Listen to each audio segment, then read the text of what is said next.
नमस्कार जय जगन्नाथ आपण समस्त को स्वागत करुँची मो यूट्यूब चैनल आउ मु आज आपण मानक पई नेकी आसी बिल्कुल फास्ट फूड दुकान भली भेज हुक्का नूडल्स आ ता भी पुणी सोयाबीन पकईकी आ पुअर स्पेशल फरमाइश थिला मामा आज नूडल्स खाइबी तो तार फरमाइश रे आज मु हुक्का नूडल्स प्रिपेयर कर देछि।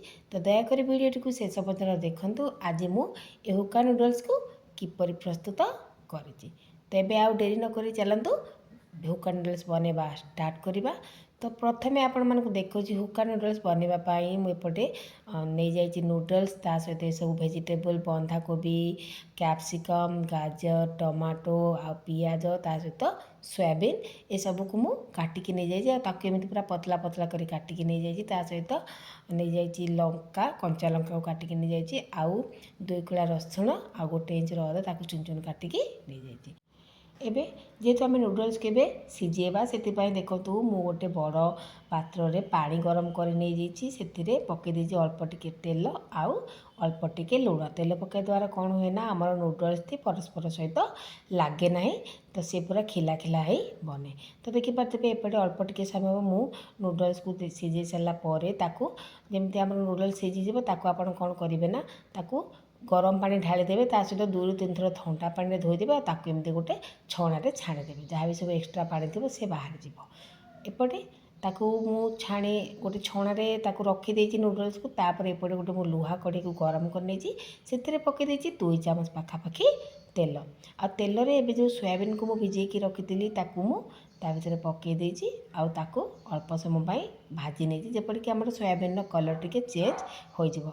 तो मु नूडल्स प्रिपेयर करछि ता पुणी जेहेतु नूडल्स तो गोटे हेल्दी खाଇବା नुह मु प्रिफर करिबिनी से जिनसटा करिया पे किंतु घरे जदि पिला अछने ताकू मार्केट रु दबा अपेक्षा मु भाबे ना ताकू घरे आमे हेल्दी वे रे बनै के देले ता बहुत बढ़िया लागिवो और ताकू मध्य सब पनीपरिया भी से खाई पारिबो ता सहित नूडल्स भी खाइबो। तो एमिति आपण मंथ रे गोटे टाइम बनले किसी प्रॉब्लम ही नाही। तापर एबेडे मु अदा रसुण कंचा लंका को तेल रे पकई देली सोयाबीन को फास्ट तो बाहर कर आनली तापर अदा रसुण कंचा लंका को पकई देली तापर गोटे बड़ साइज रो आपण मान देख पारते पियाज को एमती मु काटिके नहीं जाइए आपण ताको बिल्कुल पतला करबेनी पियाज को टिके मोटा रखी पियाज को पकई सारा पर मीडियम टू हाई फ्लेम रे ताको गोटे 2 मिनट एमती भाजिबे। आमे सबु जिनस को मन रखा जे ये सब जिनस को आमको सीझेबार ना हल्का बास भाजबार अच्छी यार क्रंचीनेस रहिले ही आम चाउमिन ने बहुत बढ़िया टेस्ट आसो। तापर जो गाजर को काटिक रखी पकईदेली एमती 1 मिनट हाई फ्लेम रे भाजीदेली एबे मोर गैस फ्लेम पूरा हाई रखी हाई फ्लेम रे सब जिनस को एमती आम भाजवा। तापर मुझे पकईदेली बंधाकोबी जो काटिक रखी पकईदेली हाई फ्लेम रे एमती आम भाजा बेसी समय जमी आपको कहते बिल्कुल भाजबानी 1 मिनट हाई फ्लेम रे एमती आप भाजबे। तो 1 मिनट देखो केमी हाई फ्लेम में मुझे भाजीदेली तापर से मुझे पकईदेली कैप्सिकम जो कैप्सिकम को मुझे काटिक रखी पकईदेली कैप्सिकम को पछरे पकेबा आ कैप्सिकम को भी बेसी समय भाजबानी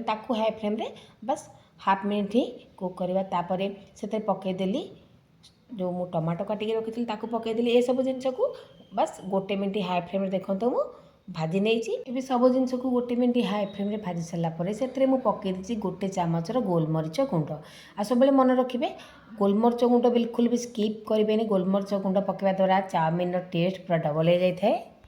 ये गोलमरीच गुंड पकई सारापर एमती हाई फ्लेम रे हाफ मिनिट पर्यंत भाजी नेबी। एबे से पकईदेवी स्वाद अनुसार लुण जेहेतु आम ए सस सब पकेबा तो लुण देखिकी देवे कारण सस रे लुण अंश थाए तो स्वाद अनुसार मुझे गोटे हाफ चामच लुण पकईदेली लुण पकई सारापर भल से देखो मुझे मिसेदेली जमी लुण भल मिसीज तापर से जो सोयाबीन को भाजिक रखी भर पकईदेली सोयाबीन को पकई सारापर टे समय भाजीदेली एबे से पकईदेली 1.5 चामच पाखापाखि सोया सस आ पकईदेली 1.5 चामचर tomato sauce soya sauce tomato sauce पकईदेली सहित पकईदेली हाफ चामच पाखापाखि शेजवान सॉस आ शेजवान सॉस आपड़ चाहिए स्किप करें कारण शेजवान सॉस बहुत राग थाए जब आपण घर पिला अच्छा आपड़ स्किप करें।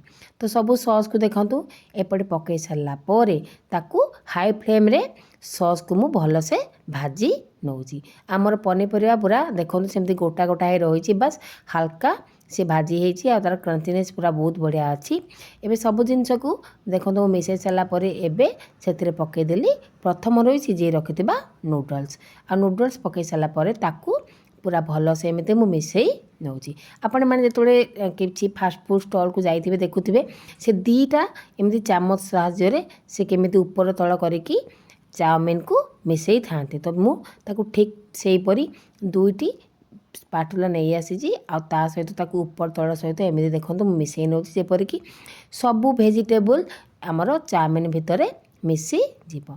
जमीक आम जो खाइबा खाली चाउमिन लगे ता सहित भेजिटेबल आसू तो ताकू एमती पूरा गोटे मिनट भल से मिसईदेली। तापर मुझे पकईदेली हाफ चामचर भिनेगार भिनेगार पकई सारापर ताकू एमती आउ टे भल से मिसई नेली। मु प्रथम भिनेगार पकेबा कथा कि मुझे भूली जाइली से पछरे आड कली। एबे आमर एपटे सबू जिनस परस्पर सहित भल से मिसी जाइए। एबे आमर प्रस्तुत हो गला गर्मा गरम पूरा फास्टफुड दुकान भरी भेज चाउमिन बा जहाँ को आम भेज हुक्का नूडल्स भी कहीपर। ता पुणी सबू पनीपरिया सहित सोयाबीन सहित पूरा हेल्दी वे जदि एते सुंदर आम नूडल्स घरे प्रिपेयर करिपरिबा तो कहीं आम मार्केट रू किणिकी खाइबा। तो घरे बनवाटा मुझे सब प्रिफर करे। जदि आपण घरे कई छुआ आसती आ डिमांड कर चाउमिन खाइबे ताकू ए प्रोसेस रे बने की दिंतु देखिए से हाथ चाटी चाटी खाइब। तो सांग मैंने यही नूडल्स रेसिपीटी आपण जब भल लगे निहत गोटे लाइक करेंगे शेयर करेंगे चैनल जब नुआ अच्छा चैनल को सब्सक्राइब करदेवे। तो ये तो थिला भेज हुक्का नूडल्स रेसिपी। आपण मानक रेसिपीटी किपर लगे निहत जनवा को भूलें। आउ ये रेसिपीटी को निज घर ट्राए करेंगे तापर ही जाए कमेंट करेंगे। तो यही तो थिला हुक्का नूडल्स रेसिपी। आपण सहित देखा गोटे नुआ रेसिपी सह गोटे नुआ वीडियो सह रोची। नमस्कार, जय जगन्नाथ।